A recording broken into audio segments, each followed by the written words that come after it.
18 കോടിയുടെ ഹൈബ്രിഡ് കഞ്ചാവ് പിടികൂടിയ സംഭവത്തിൽ മുഖ്യപ്രതിയടക്കം 4 പേർ എറണാകുളം റൂറൽ പോലീസിന്റെ പിടിയിലായിരിക്കുന്നു. പിടിയിലായവരിൽ ഒരാൾ അന്താരാഷ്ട്ര മയക്കുമരുന്ന് സംഘത്തിലെ പ്രധാനിയാണ് എന്ന വിവരവും വരികയാണ്. ഉമേഷ്, ഇതാ വിമാനത്താവളം വഴി ഹൈബ്രിഡ് കഞ്ചാവ് അല്ലെങ്കിൽ ലഹരി ഇവിടേക്ക് എത്തിക്കുന്ന ഒരു വലിയ സംഘം പ്രവർത്തിക്കുന്നു എന്നാണ് മനസ്സിലാക്കുവാൻ സാധിക്കുന്നത്. എന്തൊക്കെയാണ് കൂടുതൽ വിവരങ്ങൾ?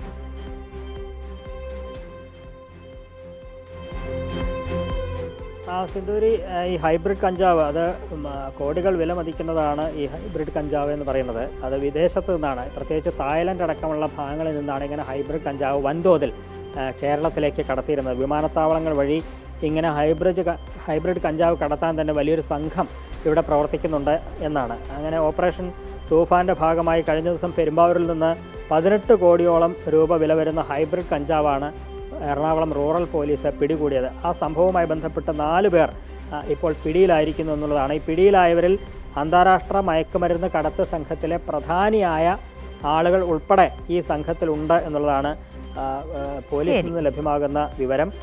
ഒറ്റപ്പാലം തൃക്കടീരി സ്വദേശിയാണ് ഹരികൃഷ്ണൻ. 25 വയസ്സ് മാത്രമാണ് ഇയാൾക്ക് പ്രായം. അയാളെ കൂടാതെ മറ്റു 3 പേർ കൂടിയുണ്ട്. ഈ ഹരികൃഷ്ണനാണ് ഈ തായ്ലൻഡിൽ നിന്ന് ഇങ്ങനെ ഹൈബ്രിഡ് കഞ്ചാവ് കടത്തുന്നതിന് നേതൃത്വം നൽകുന്നത് എന്നുള്ളതാണ് പോലീസ് പറയുന്നത്. ശരി, വ്യക്തമാണ് ഉമേഷ്.